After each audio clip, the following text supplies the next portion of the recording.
ஹல்லேலூயா. சத்தத்தை உயர்த்தி சொல்லுவோமா? ஹல்லேலூயா. கர்த்தர் இந்த நாளை தந்தபடியினால் தேவாதி தேவனுக்கு நான் நன்றி செலுத்துகிறேன். விசேஷமாக கர்த்தர் இந்த வேத பாட கூட்டத்திலும், இந்த வேத பாட கூட்டம் தொடங்கி இன்னைக்கு நமக்கு இது 30வது வாரம். ஹல்லேலூயா, ஹல்லேலூயா. கிட்டத்தட்ட நமக்கு இந்த 30 வாரங்களாக கர்த்தர் உபதேசங்களினாக, இந்த உயிர்ப்பின் சத்தியங்கள் என்ற வார்த்தை மூலமாக கர்த்தர் நம்மோடு இடைப்பட்டு கொண்டிருக்கிறார், பேசி கொண்டிருக்கிறார், நம்மை வழி நடத்தி கொண்டிருக்கிறார், நம்மை சீர்படுத்தி கொண்டிருக்கிறார், நம்மை சிறப்படுத்தி கொண்டிருக்கிறார், நம்மை வழிகாட்டி அவரை சத்தியத்தில் நடக்கிறதுக்கு ஆண்டவர் அநேக காரியங்களை நமக்கு நடத்தி வருகிறார். ஹல்லேலூயா.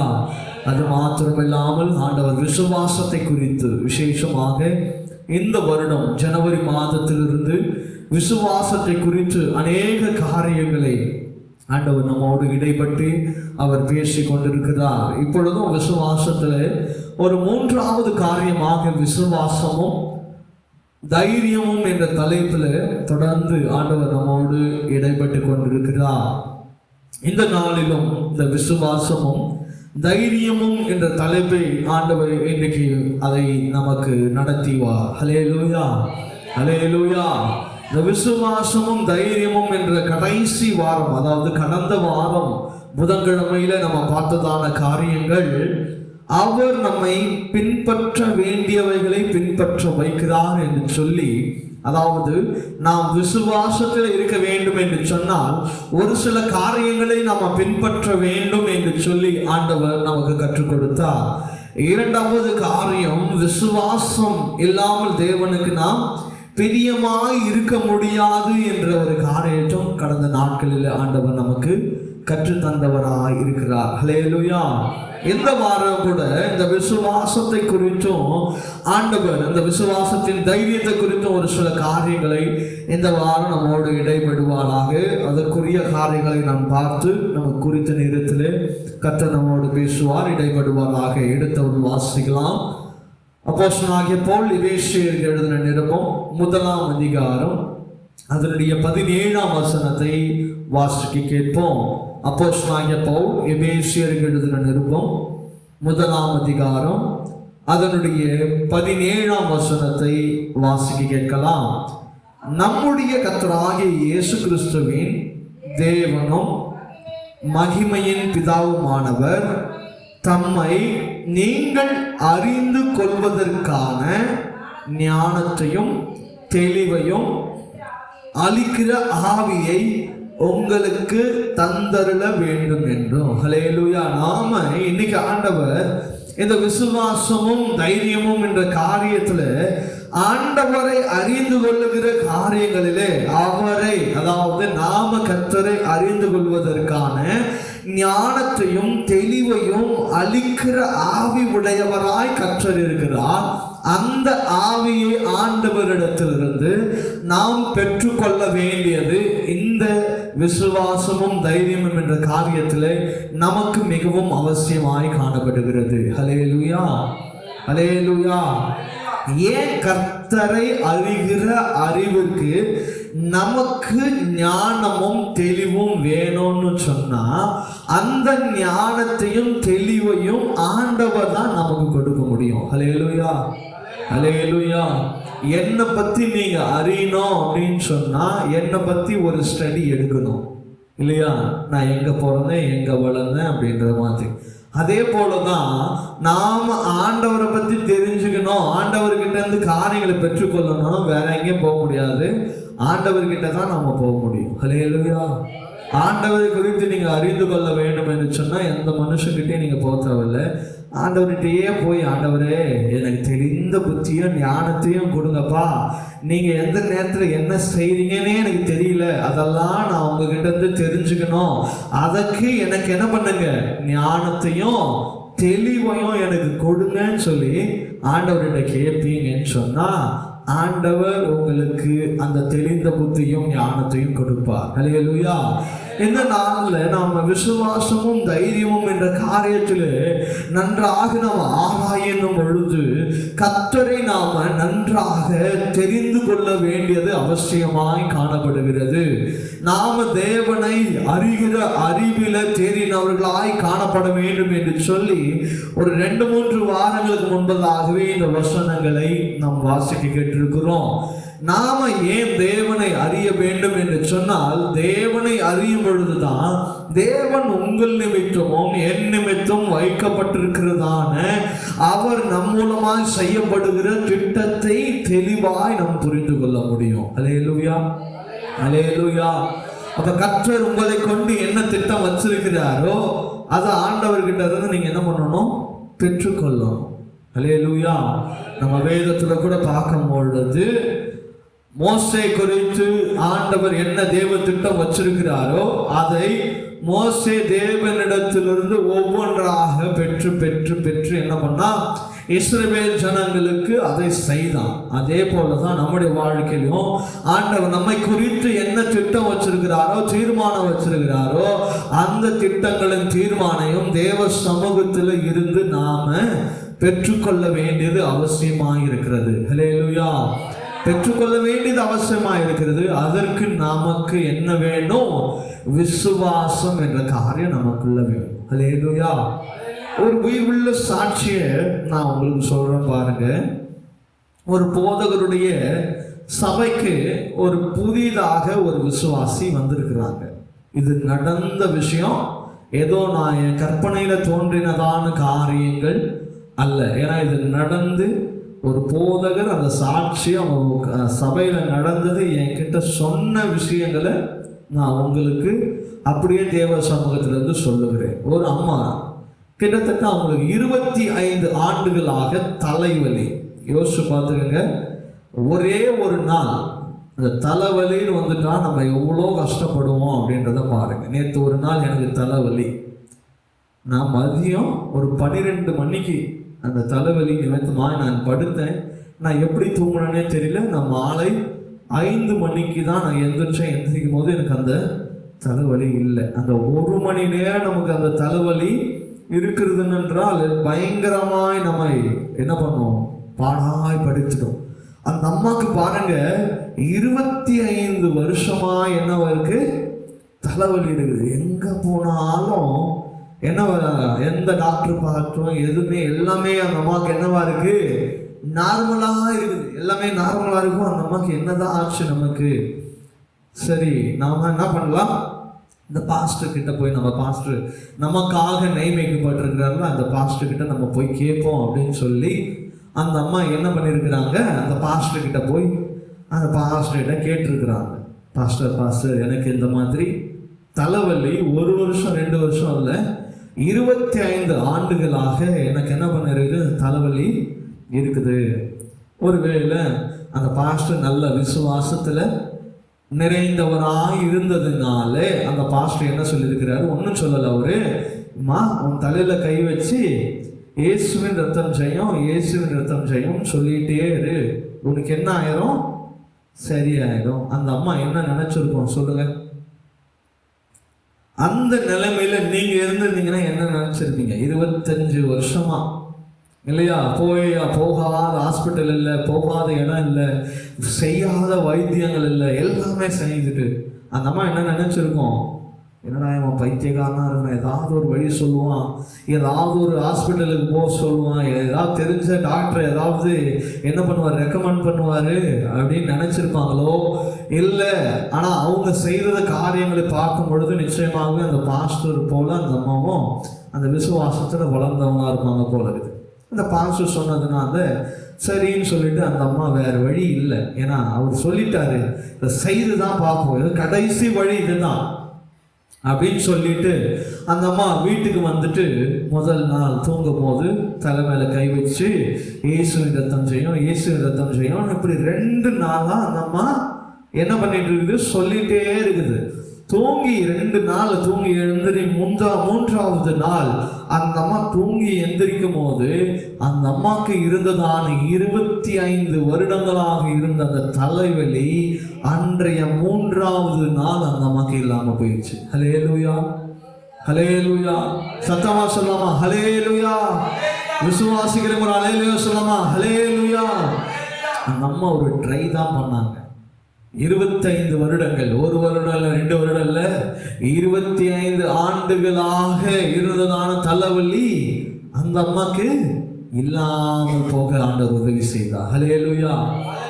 ஏன்னு சொன்னா அந்த அம்மாக்கு ஒரு விசுவாசம்.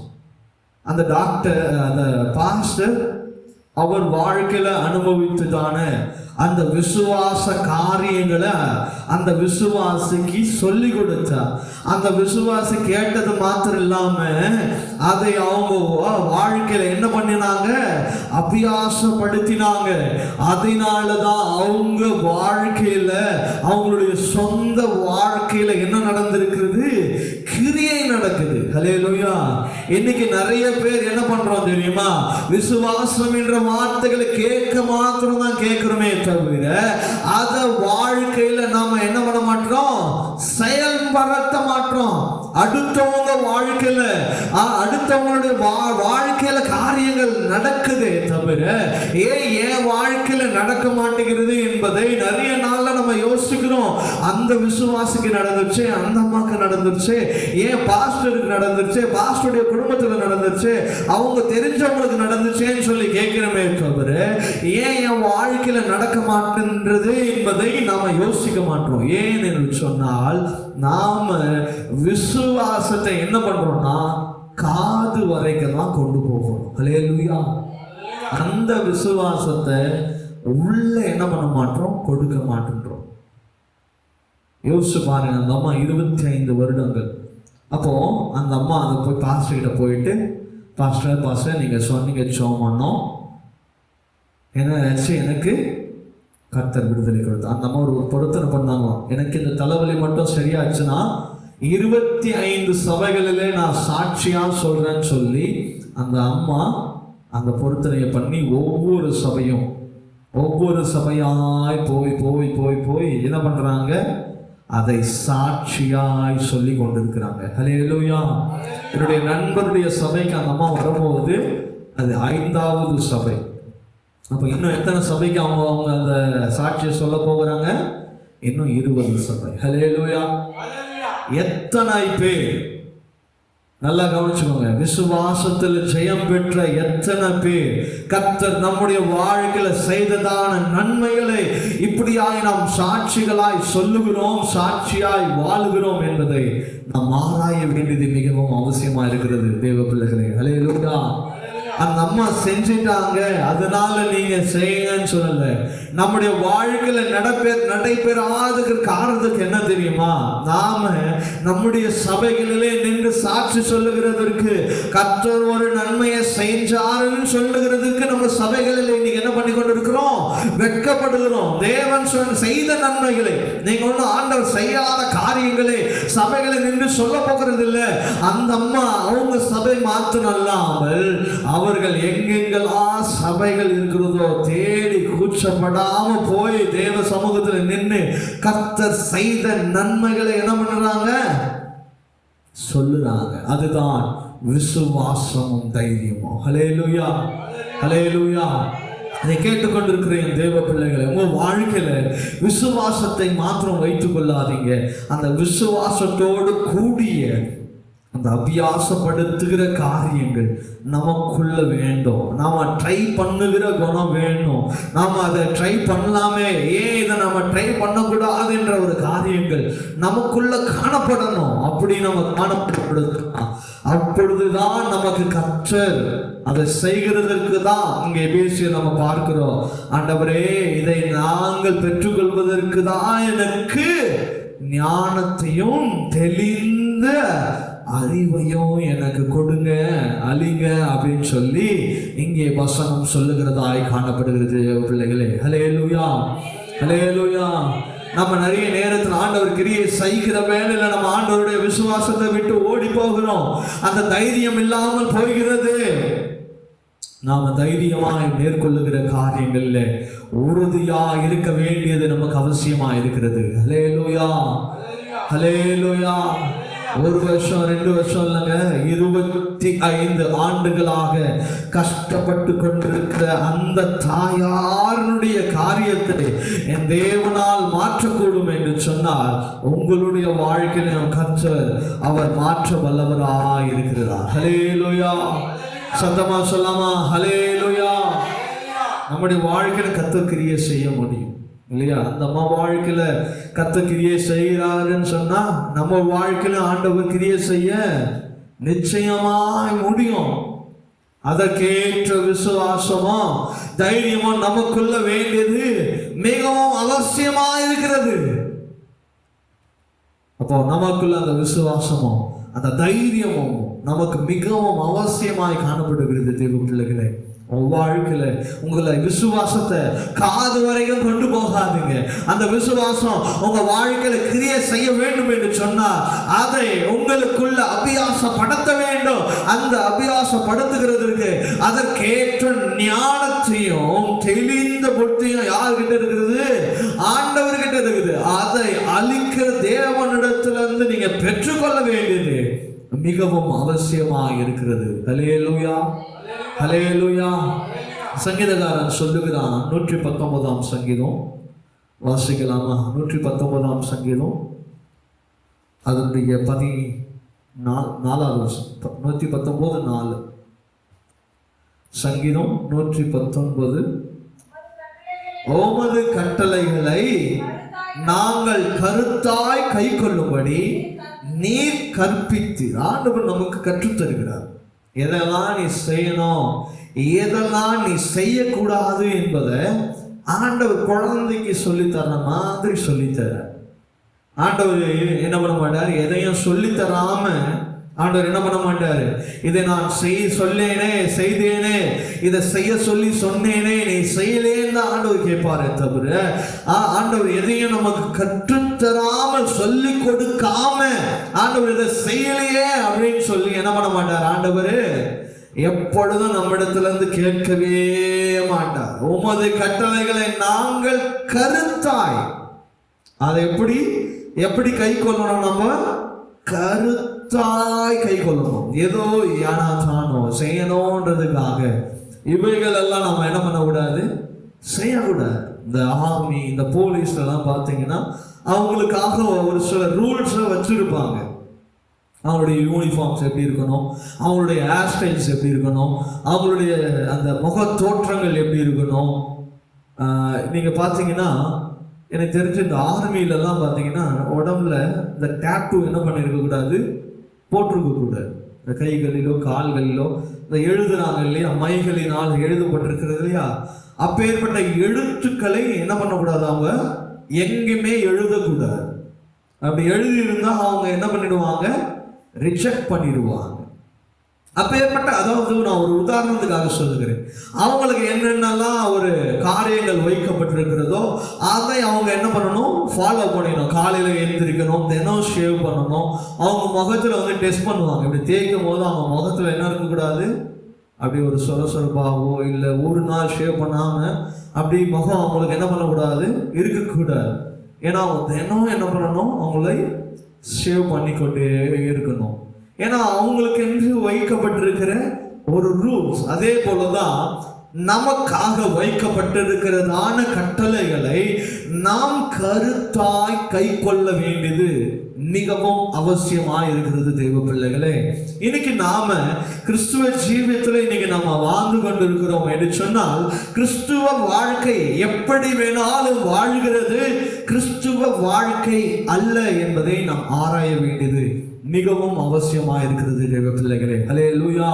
இந்த விசுவாசமும் இந்த தைரியமும் இந்த தலைப்புல ஆண்டவர் இன்றைக்கு இந்த நாள்ல நம்மோடு பேசுகிற காரியங்கள், ஆண்டவர் கொடுக்கப்பட்டிருக்கிறதான இந்த கட்டளைகளை நாம கருத்தாய் கை கொள்ள வேண்டியது நமக்கு அவர் கற்பித்திருக்கிறார். அவர் எப்படி நடக்க வேண்டும் என்று சொல்லி அவர் முன்பதாக நமக்கு அவர் வாழ்ந்து காட்டியிருக்கிறார். இயேசு கிறிஸ்து சொல்லுகிறது மாத்திரமல்லாமல் இயேசு ஒருபடி மேல போய் இந்த உலகத்துல ஒரு மனுஷனா நீங்க வாழ வேண்டியது எப்படி என்பதை இந்த உலகத்துல அவர் 33.5 ஆண்டுகள் வாழ்ந்து அவர் எல்லாவற்றையும் சகித்து என்ன பண்ணிக்கிறாரு, வாழ்ந்து காட்டிட்டு போயிருக்கிறாரு. நம்ம இயேசுப்பா கிட்ட ஒன்றும் நம்ம கேட்கவே முடியாது. என்ன இயேசுவே இப்படி பாடுகள் வருது, இப்படி பிரச்சனை வருது, உங்க காலத்துல இப்படி இருந்திருக்காது, நீங்க சந்தோஷமா இருந்திருப்பீங்களே அப்படின்னு சொல்லி நம்ம கேட்க முடியாது. ஏன் என்று சொன்னால் இந்த உலகத்தில் அவர் வாழ்ந்ததான அந்த 33.5 ஆண்டுகள் அவர் என்னெல்லாம் பண்ணாரு என்பதை நாம் என்ன பண்ண முடியும், நன்றாக இந்த வேதாகமத்தில் நாம் அறிய முடிகிறது. அவர் என்ன பண்ணார், அவர் நடந்து போனார், அவர் சாப்பிட்டார், தண்ணி குடிச்சார், தாகமா இருந்தார், பசியா இருந்தார், அவரை அடித்தினார்கள், அவரை குத்தினார்கள், அவருக்கும் என்ன வந்துச்சு, ரத்தம் வந்துச்சு. அவர் ஒரு தெய்வீக தோற்றத்தோட இந்த உலகத்துல வாழ்ந்துட்டு போல, அவர் உங்களை போலும் என்னை போலும் சதையும் ரத்தமா இருந்து வாழ்ந்து என்ன பண்ணினாரு, மரிச்சு அவர் உயிரோடு எழுந்து போனார். ஹல்லேலூயா, ஹல்லேலூயா.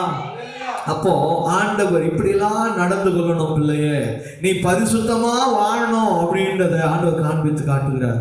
ஒரு சில நேரத்தில் நம்ம நினைக்கிறோம், ஆண்டவரே இல்லையப்பா இவங்க இப்படி நடந்து கொள்ளுகிறாங்களே, இத்தனை ஆண்டுகளா இவங்க சபைக்கு போறாங்களே, இவங்களே இப்படி தானே இருக்கிறாங்க, அந்த பாஸ்டர் இப்படி இருக்கிறாரு, இந்த சிஸ்டர் இப்படி இருக்கிறாங்களேன்னு சொல்லி பல வேளையில நம்ம சாக்கு போக்கு சொல்லி கொண்டிருக்கிறோம். இன்னைக்கு கிறிஸ்துவ ஜீவியத்துல நாம செய்கிற தப்புகளை மறைக்கிறதற்கு அடுத்தவங்களை நாம என்ன பண்ணி கொண்டிருக்கிறோம், கை காட்டி கொண்டு அவங்க தவறு செய்யறாங்க, அவங்க தவறா பேசுறாங்க, அவங்க இப்படி நடந்து கொள்ளுகிறாங்கன்னு சொல்லி என்ன பண்ணி கொண்டிருக்கிறோம், அடுத்தவங்களை கை காட்டி சொல்லி கொண்டிருக்கிறோம். ஆண்டவர் உனையும் தான் சொல்லிடுவார், உனையும் தான் சொல்லுவேன், அவங்களையும் இவங்களையும் கை கட்டுறதுக்காப்பா நான் வந்து உலகத்துல வாழ்ந்துட்டு போனேன், நீ அவங்கள பார்த்தியே இவங்கள பார்த்தியே என்ன பார்த்தியான்னு கேட்பார். ஹல்லேலூயா. கேட்பாரா, கேட்க மாட்டான், நிச்சயமா கேட்பார் இல்லையா? ஏன்னா வேதத்துல வாழ்ந்த மனுஷன் கூட தவறு செஞ்சிருக்கிறான். ஆபிரகாம் தவறு செஞ்சான், தாவீது தவறு செஞ்சான், எல்லாருமே தவறு செய்திருக்கிறாங்க. அதனாலதான் ஆண்டவர் யாரையும் நம்ம ரோல் மாடலா வைக்கக்கூடாது. நமக்கு ஒரு முன்மாதிரி என்று சொன்னால் அது ஆண்டவராக இயேசு கிறிஸ்து மாத்திரமே. ஹல்லேலூயா. அதை கேட்டுக்கொண்டிருக்கிற தேவ பிள்ளைகளே, தேவ ஜனங்களே, உங்களுடைய வாழ்க்கையில நீங்கள் விசுவாசமும் தைரியமாய் வாழ்கிறதற்கு ஆண்டவர் உங்களுக்காக வைத்திருக்கிற இந்த கற்பனைகளையும் கட்டளைகளையும் நீங்க எப்படி இருக்கணும், கருத்தாய் கை கொள்ள வேண்டியது அவசியமா இருக்கிறது. ஹல்லேலூயா. இன்னைக்கு கிறிஸ்துவ ஜீவியத்துல நாம் எப்படி வேணாலும் வாழலாம், எப்படி வேணாலும் நடந்து கொள்ளலாம், என்ன வேணாலும் செய்து கொள்ளலாம் என்கிற வாழ்க்கையோடு அநேக கிறிஸ்துவ ஜீவியங்கள், கிறிஸ்துவ சபைகள் ஜனங்களை என்ன பண்ணி கொண்டிருக்கிறாங்க, வழி நடத்தி கொண்டிருக்கிறாங்க. நிச்சயமாகவே சொல்லுகிறேன், சத்திய வசனங்களின்படியும் சத்திய வார்த்தைகளின்படியும் சத்திய ஜனங்களை ஆண்டவருக்குள்ளாக நடத்தாத எந்த சபையும் எங்க போகாது, பரலோகத்திற்கு போகவே போகாது. ஹல்லேலூயா. அது எச்சரிப்பான சத்தமாக உங்க வாழ்க்கையில நீங்க எடுத்துக்கொள்ளுங்க. நீங்க மற்ற சபைகளை பார்க்காதீங்க, மற்ற விசுவாசிகளை பார்க்காதீங்க, உங்க பக்கத்து வீட்டுக்காரனை பார்க்காதீங்க, உங்க எதிர்த்த வீட்டுக்காரனை பார்க்காதீங்க. அவன் ரட்சிக்கப்பட்டிருக்கிறானா ரட்சிக்கப்படலையா அதை பார்க்காது. உன் ஜீவியம் எப்படி இயேசு கிறிஸ்து சொன்னபடி நீங்கள் வாழ்கிறீங்களா, அவர் கட்டளைகளின்படி நீங்கள் கருத்தாய் நடந்து கொள்ளுகிறீங்களா என்பதை இந்த நாள்ல நீங்கள் ஆராய வேண்டியது மிகவும் மிகவும் அவசியமா இருக்கிறது தேவ பிள்ளைகளே. ஹல்லேலூயா, ஹல்லேலூயா. நமக்கு கொடுக்கப்பட்டிருக்கிற ஒரே ஒரு வேலை, அவர் கொடுக்கப்பட்டிருக்கிற கட்டளைகளை எப்படி நடந்துக்கணும், கருத்தாய் கையாளும். ரூல்ஸா கடைபிடிக்கணும் இல்லையா? ஒரு உலக ஜனங்களே தன்னுடைய ரூல்ஸை கடினமாய் ஃபாலோ பண்றாங்க. அந்த அவங்க ஏற்படுத்தி வைத்திருக்கிற அந்த ரூல்ஸ் அவ்வளோ கடினமா இருந்தாலும் அதை என்ன பண்றாங்க, அவங்க பின்பற்றுறாங்க. ஆண்டவர் நமக்கும் வைத்திருக்கிற அந்த கட்டளைகளை நாம் எப்படி இருக்கணும், கருத்தாய் பெர்ஃபெக்டா அதை ஃபாலோ பண்ண வேண்டியது நமக்கு அவசியமாக இருக்கிறது. ஹல்லேலூயா. நம்ம சாக்கு போக்கு சொல்லக்கூடாது. ஆண்டவரே, நான் ஏழையா இருக்கிறப்பா, இதனால நான் தவறிட்டேன் ஆண்டவரே, நான் ஏழையா இருக்கிறதுனால நான் திருடிட்டேன் அப்படின்னு சொல்ல முடியாது. ஆண்டவர் ஏற்றுக்கொள்ள மாட்டார். இல்லையா? நான் ஏழையா இருக்கிற ஆண்டவரே, பசியா இருந்த ஆண்டவர், அதனால திருடிட்டேன்னு சொன்ன ஆண்டவர் ஏத்துப்பாரா? ஏத்துக்க மாட்டார். ஒரு திருட்டு காரியங்களே அப்படி இருக்கும்போது, ஆண்டவரே, நான் பலவீனமான காரியம், நான் ஒரு பலவீனமான ஒரு மனுஷன், அதனால நான் பாவம் செஞ்சுட்டேன், நான் பரிசுத்தமா வாழ முடியல, அதனால நான் என்னை மன்னிச்சிருங்கன்னு சொன்ன ஆண்டவர் மன்னிப்பாரா? மாட்டார். நம் பரலோகத்தில் வைக்கப்பட்டிருக்கிற காரியங்களை, அந்த பந்தய பொருளை பெற்றுக்கொள்ள வேண்டும் என்று சொன்னால், அவர் நமக்காக வைத்திருக்கிற கட்டளைகளை எப்படி ஃபாலோ பண்ணணும்? கருத்தாய். உங்க வாழ்க்கையில தினம் சொன்னோம், நீங்கள் எழுந்த உடனே ஜெபம் பண்ண வேண்டியது, ஆண்டவரே, உன் கட்டளைகளை நான் கருத்தாய் கையாளணும் ஆண்டவரே, கருத்தாய் கை கொள்ளணும் ஆண்டவரே. நான் எதுலையும் நான் என்ன ஆகிடக்கூடாது, மிஸ் பண்ணிடக்கூடாது. எந்த விஷயத்துல நான் விழுந்து போயிடக்கூடாது. எந்த மனுஷனையும் நான் பார்க்கக்கூடாது. எந்த மனுஷையும் நான் பார்க்கக்கூடாது. எந்த ஊழியக்காரனையும் நான் பார்க்கக்கூடாது. எந்த உலக ஜனங்களையும் பார்க்கக்கூடாது. எந்த தேவ பிள்ளைகளையும் பார்க்கக்கூடாது. எந்த சபையும் நான் என்ன பண்ணக்கூடாது, பார்க்கக்கூடாது. இன்னைக்கு நிறைய பேர் இந்த சபையில் அதை செய்யறாங்களே, இந்த இந்த இந்த பாஸ்டர் அதை செய்யறாங்களே என்று சொல்லி அநேக காரியங்களை இன்னைக்கு என்ன பண்றாங்க, சபைகளில் கொண்டு வந்து செய்து கொண்டிருக்கிறாங்க. இதையெல்லாம் ஆண்டவர் ஒரு பொழுது என்ன பண்ண மாட்டார், விரும்பவும் மாட்டார், ஏற்றுக்கொள்ளவும் மாட்டார். ஆண்டவரை பின்பற்றுவோம், கர்த்தரை விசுவாசிப்போம். கர்த்தர் நமக்காக வைக்கப்பட்டிருக்கிற அந்த விசுவாசத்தின்படி அவர் நடந்து நாம் கை கொள்ள வேண்டியது அவசியமா இருக்கிறது. ஹல்லேலூயா, ஹல்லேலூயா. இன்னைக்கு ஒரு காரியங்களை நான் பார்த்தேன், ஒரு சபையில நடந்ததான விஷயம். ஒரு போதகர் என்ன பண்றாரு, இந்த மாதிரி புல்பீட்ல நின்று கொண்டு வசனங்களை சொல்லுகிறார், பாட்டு பாடுறாரு, நல்லா பேசுறாரு. கடைசியில் என்ன பண்றாரு, கெட்ட வார்த்தைனால பேசுறாரு. இந்த சினிமாலதான் பேச மாதிரி கெட்ட வார்த்தை. ஏன் இதை சொல்லுகிறேன் என்று சொன்னால், இன்னைக்கு சபைகள் இப்படியாய் நடந்து கொண்டிருக்கிறது. நாம் புரிந்து கொள்ள வேண்டியது ஒன்னே ஒண்ணுதான், சபைகளிலே நாம் அடுத்தவர்களை பார்த்து வளரவே கூடாது, இல்லையா? அதனால மற்ற ஜனங்களையும் பார்க்கக்கூடாது, மற்ற சபைகளையும் பார்க்கக்கூடாது. அவங்க இப்படி இருக்கிறாங்க, நாம் எப்படி இருக்கிறோம் அப்படின்னு சொல்லி நம்ம வாழ்ந்துடக்கூடாது. கர்த்தர் நமக்காக நியமிக்கப்பட்டிருக்கிற விஷயங்களிலே நாம் சரியாய் ஓட கர்த்தர் நமக்கு உதவி செய்யணும். ஹல்லேலூயா. விசேஷமாக நமக்கு இந்த விசுவாசத்தின் ஓட்டத்தில் கர்த்தர் நமக்காக நியமிக்கப்பட்டதில் உண்மையாய் ஓடுகிறதை நாம் பார்க்க வேண்டும். ஹல்லேலூயா. வேத வசனங்கள் சொல்லப்பட்டிருக்கிறதான காரியங்கள் நீங்க என்ன பண்ணணும், கடைசி நாட்களிலே யுத்தங்களின் சத்தத்தை கேட்பீர்கள், தேசத்திற்கு விரோதமாய் தேசம் எழும்பும் என்று சொன்ன வார்த்தைகள் இந்த நாளில் நிறைவேறி கொண்டு இருக்கிறது. அப்போ ஆண்டவர் சொன்னதை நீங்கள் இந்த நாளிலே கேட்பீர்கள் என்று சொன்னால், அவருடைய வருகை மிக மிக சமீபம் என்பதை நாம் ஆராய வேண்டியது மிகவும் அவசியமாக இருக்கிறது. ஹல்லேலூயா. இன்னைக்கு ஈரானுக்கும் என்ன பிரச்சனை நடந்து கொண்டிருக்கிறது, ஈரானுக்கும் இஸ்ரேலுக்கும் ப்ராப்ளம் நடந்து கொண்டிருக்கிறது. இதுக்கு நடுவில் அமெரிக்கா, கொஞ்ச நாளைக்கு முன்னாடி இந்தியா, பாகிஸ்தான், இதெல்லாம் என்ன காட்டுகிறது என்று சொன்னால், ரஷ்யா, உக்ரைன் தேசத்துக்கு விரோதமாய் தேசங்கள் எழும்பும், யுத்தங்களின் செய்திகளை உங்கள் காதுகள் கேட்கும் என்று சொல்லி வசனங்கள் சொல்லப்பட்டிருக்கிறது. இது எல்லாமே எதை குறிக்குது என்று சொன்னால், நம்முடைய தேவனுடைய வருகை மிக சமீபமாய் இருக்கிறது என்பதை காட்டுகிறது. இனியும் காலம் செல்லாது. இந்த காலத்தை பிரயோஜனப்படுத்தி கொண்டு இயேசுவை நம்புங்கள். அடுத்த மனுஷனை பார்க்காதீங்க, அடுத்த விசுவாசியை பார்க்காதீங்க, அடுத்த சபையை பார்க்காதீங்க, உங்க குடும்பத்தில் இருக்கிற நபரையே நீங்க பார்க்காதீங்க. நீங்கள் பார்க்க வேண்டியது ஒன்னே ஒண்ணுதான், தேவன் நமக்காக வைத்திருக்கிற கட்டளைகளை நான் கருத்தாய், அதுதான் நல்ல முக்கியமான விஷயம், கருத்தாய் நான் கை கொள்ள வேண்டியது அவசியமா இருக்கிறது. ஏன்னா கட்டளையை ஃபாலோ பண்ணலாம், ஆனால் இருக்கிற விதமாக நான் ஃபாலோ பண்ணணும். எனக்காக நியமிக்கப்பட்டிருக்கிற ஓட்டத்தை நான் சரியாய் விசுவாசத்தில் ஓடி கர்த்தரை பாதுகாத்து நம்மை நடத்தி கொள்ள கர்த்தர் நமக்கு உதவி செய்வார். தேவன் தாம் இந்த வார்த்தைகளை ஆசீர்வதிப்பாராக. நம்ம எல்லா கண்களை மூடி ஒரு நாம் செபிப்போம்.